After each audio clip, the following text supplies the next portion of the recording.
आज शनिवार का दिन है, जिस दिन अपन इस दरिद्रता से मिलने के लिए पीपल के पेड़ के नीचे आए हैं। हिंदू धर्म में ये दिन पीपल के वृक्ष के लिए पूजनीय होगा। जो भी शनिवार के दिन पीपल के वृक्ष की पूजन करेगा, दूध चढ़ाएगा या मिष्ठान का भोग लगाएगा, लक्ष्मी और नारायण उसके घर में प्रवेश कर जाएगा।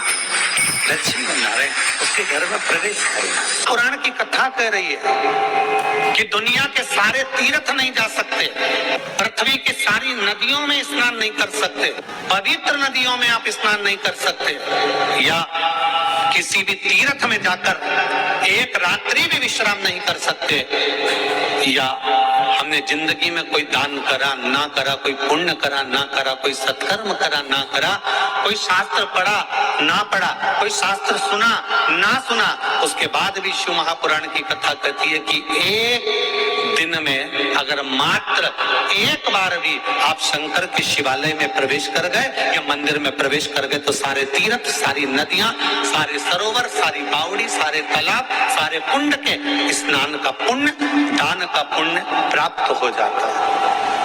केवल शिव तत्व को प्राप्त कर लेने। शिव महापुराण की कथा कह रही है कि घर में जो दिया होता है वो दीपक भी कोई साधारण नहीं होता,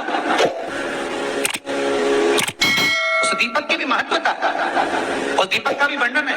महाराज एक बात और बहुत अच्छे से सुनिए, शायद आपकी जिंदगी को सवार हो, शायद आपके जीवन को सवार हो। मेरी जीजियों, मेरे जीजाओं, मेरी बेटियों, बेटाओं, कभी मौका लगे शंकर भगवान के शिवलिंग के पास में आप बैठे हैं। यहाँ तक शास्त्र कहता है कि घर में अगर किसी को बहुत तेज बुखार आ गया है, बहुत तेज बुखार, और बच्चा उस बुखार में तप रहा है, बहुत तप रहा है, मारा, तुम जिस दिए में भगवान की आरती उतारते हो, जिस दिए से तुम भगवान की पूजन करते हो,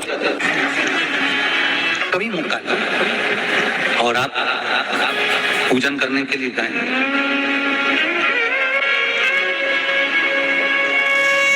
कभी पूजन करने के लिए, और आपको शंकर भगवान के शिवलिंग के पास में या शंकर भगवान के शिवलिंग के ऊपर कनेर का अगर पीला फूल देखा है ना आप लोगों ने, अरे बोलो तो जम के, देखा है? कनेर का यदि पीला फूल शिवलिंग के आसपास में या शंकर भगवान के ऊपर कहीं रखा हुआ भी दिख जाए, विषम परिस्थिति हो, बहुत हिम्मत ना हारते हो, तभी भगवान अकेले में एकांत में आप पहुंचे उनके पूजन के लिए। कनेर का पुष्प वहां रखा, चाहे वो जलाधारी पर रखा हो, चाहे वो शिवलिंग के पास में रखा हो, शिवलिंग पर रखा हो, उस कनेर के पुष्प को अगर आप 5 जगह में स्पर्श कराकर अपने हृदय की बात कहकर वापिस महादेव को समर्पित कर देते हो, तो भी मेरा महादेव तुम्हारे दुख का निवारण कर देता है। अब वो 5 स्थान, तो 5 स्थान, पहला गणेश जी, गणेश जी का जो स्थान होता है वह जगह, दूसरा षडानंद कार्तिक, तीसरा अशोक सुंदरी वाला, चौथा जलाधारी जो ऊपर से बूंद बूंद जल नीचे गिरा रही है, जया, विषहरा, शामली बारी, दौतली, देव, शंकर जी की 5 बेटियों का, और 5वें नंबर का है शंकर भगवान के, जो कैसे वर्णन किया जाए, त्रिशूल के 3 भाग होते हैं। करें दर्शन आप लोगों ने, जैसे सामने त्रिशूल लगा है, इस त्रिशूल के ऊपर देखेंगे तो 3 भाग दिख रहे हैं, नजर आ रहे हैं सबको? त्रिशूल का जो 3 भाग होता है, उस 3 भाग का जहां ज्वाइंट होता है, जहां मिलता है, एक जगह पर देखो तीनों भाग एक जगह पर मिले हुए, 3 भाग का जहां मिलन होता है, पंचम स्थान, ये 5वां स्थान, यहाँ पर स्पर्श कराकर शिवलिंग पर अपनी कामना कर श्री शिवाय नमस्तुभ्यम कहकर बाबा से अपने मन की बात कहकर जो समर्पित कर देता है, हम 3 महीना भी नहीं कहेंगे, हम तो कहेंगे अगर ज्यादा दुख है 3 दिन इंतजार करना, मेरा बाबा उस दुख को मिटाएगा। 3 महीना बहुत दूर, और करना है दिल से। और कई तरह के दीपक होते हैं। दीपक का भी विधान वर्णन किया गया, उस दिए का भी वर्णन किया गया। यहाँ तक शास्त्र कहता है कि घर में अगर किसी को बहुत तेज बुखार आ गया है, बहुत तेज बुखार, और बच्चा उस बुखार में कप रहा है, बहुत कप रहा है, मारा, तुम जिस दिए में भगवान की आरती उतारते हो, जिस दिए से तुम भगवान की पूजन करते हो, उस दिए की नीचे डाल दीजिए और उस दिए को पानी की बाल्टी में धो दीजिए। कौन सी बाल्टी में? जिस बाल्टी के पानी से आप बच्चे को स्नान करा सकते हो। केवल भगवान पर से ले जाकर, पास में से ले जाकर उस बाल्टी में थोड़ी देर डाल दो और उस बाल्टी के पानी से उस बच्चे को स्नान करा दीजिए। 15 से 20 मिनट, आधा घंटा लगेगा बच्चे का।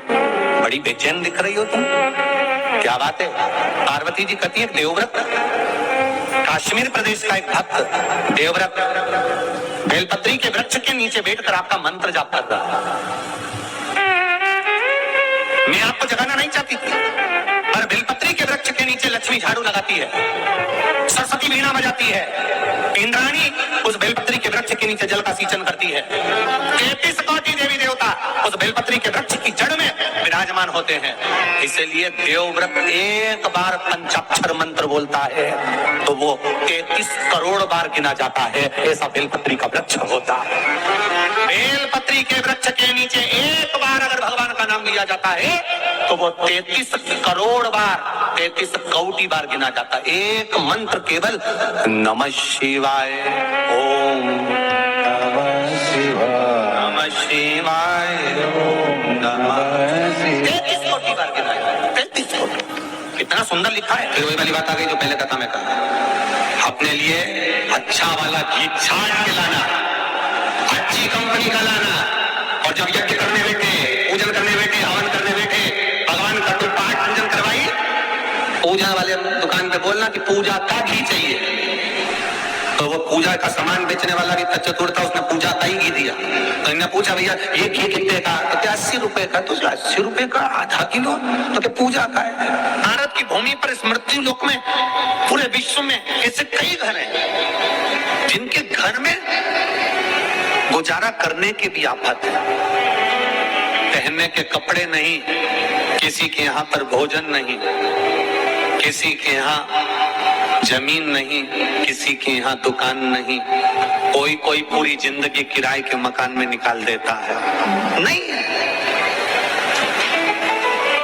मेरा एक निवेदन है, इस कथा को जितने छत्रपति संभाजी नगर के श्रोता भाई बहन श्रवण कर रहे हैं उनसे निवेदन करूंगा, आप हाथ का ठेला लगा रहे हो, सब्जी का ठेला लगा रहे हो, फल का ठेला लगा रहे हो, धक्के की जिंदगी जी रहे हो, दरवाजे पर बैठे हो, कहीं ना कहीं तुम दास्य भाव की जिंदगी जी रहे हो, तकलीफ में जिंदगी जी रहे हो, बहुत दुख की जिंदगी जी रहे हो, बहुत कष्ट की जिंदगी जी रहे हो, उनसे केवल निवेदन करूंगा 3 महीने 2 जगह पर जल चढ़ाना प्रारंभ कर दीजिए, केवल 3 महीने। एक शंकर भगवान के शिवलिंग पर, दूसरा बेलपत्री के पेड़ के नीचे। 2 जगह पर जल चढ़ाना 3 महीने लगातार चालू कर दो, बाबा तुम्हारा हाथ पकड़कर तुम्हें उन्नति की सीढ़ी पर चढ़ा देगा। हमें कोई चमत्कार करना नहीं आता, और ना हम कोई तंत्र विद्या या मंत्र विद्या जानते हैं, ना हमारे पास में बेल है, ना हमारे पास में भभूति है, हमारे पास में तो केवल शिव का नाम है। आप श्री शिवाय नमस्तुभ्यम बोलो, ओम नमः शिवाय बोलो, नमः शिवाय बोलो, चाहे महामृत्युंजय मंत्र बोलो, उसका स्मरण करते करते भगवान शंकर के शिवलिंग पर जल, और उसी पात्र में जो जल तुमने शंकर जी को चढ़ाया है उसमें से बचा हुआ थोड़ा सा जल बेलपत्री के पेड़ के नीचे चढ़ाना प्रारंभ कर दो। अलग से बेलपत्री के पेड़ के नीचे चढ़ाने के लिए अलग से लोटा भर के जल जरूरत नहीं पड़ेगी। जो तुमने शिव जी को जल चढ़ाया,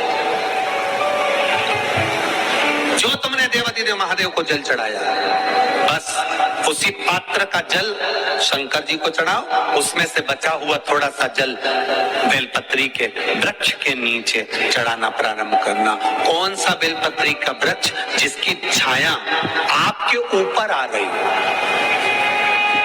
शिव महापुराण बड़ी सुंदर बात कहता है, ध्यान दीजिएगा। जिस बेलपत्री का पौधा तुम्हारे सिर का, और ये दोनों हाथ ऊपर कर लो, अपन खड़े हुए और खड़े होकर दोनों हाथ ऊपर करें, इतना बड़ा बेलपत्री का पौधा है, उस बेलपत्री के पौधे की पत्ती को कभी तोड़कर शंकर जी को नहीं चढ़ाना चाहिए। ध्यान रखना, कितना बड़ा पौधा, आप खड़े हो जाओ और खड़े होने के बाद आपका हाथ ऊंचा कर लेना। इतना बड़ा पौधा है, उस पौधे की पत्ती बेलपत्री को तोड़कर शंकर भगवान को कभी नहीं चढ़ाना। शंकर भगवान को उस बेलपत्री को, उस वृक्ष की पत्ती को तोड़ना चाहिए जो वृक्ष तुम्हारे हाथ से थोड़ा सा ऊंचा हो, जिसके लिए तुम्हें हाथ और ऊंचा करना पड़ रहा हो।